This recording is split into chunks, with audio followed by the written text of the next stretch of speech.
অনেক দিন পরে ছোট্ট একটা ব্লগ ভিডিও করলাম রাত 3টের সময়, তাও নিজের গাছের ফুল চুরি।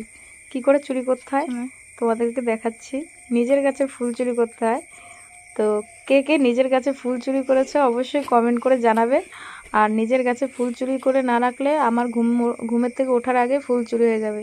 তো যাই হোক, গাছে যে স্থলপদ্ম ফুলগুলো আমি নিজের হাতে লাগিয়েছি, এই ফুলগুলো তো আমি পাবোই না সকালবেলা উঠে, তাই রাত 3টের সময় উঠে গেছি এই ফুলগুলো তোলার জন্য। ফুলগুলো তুলে আবার নিজের মতো নিজে ঘুমিয়ে পড়বো। যাক, নিজের গাছের ফুল চুরি করতে হয় কিভাবে, তোমরাও ভিডিওটা দেখো অবশ্যই। আর আজকে আর কেউ ফুল পাবে না স্থলপদ্ম ফুল, কারণ আমি আমার গাছ থেকে ফুল চুরি করে দিব্যি ঘুমিয়ে পড়েছি।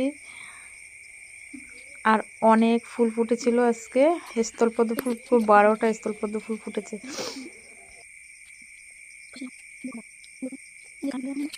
নিজের গাছের ফুল চুরি করার মজাটাই আলাদা, কিছু করার নেই।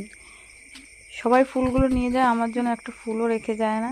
এর জন্য বাধ্য হয়ে রাত 3টের সময় উঠেছি ফুলগুলো তোলার জন্য। আর নিজের ঘুম নষ্ট করে 3টের সময় উঠে ফুল তুলেছি। ভাবতে পেরেছ নিজের গাছের কিভাবে ফুল চুরি করছি?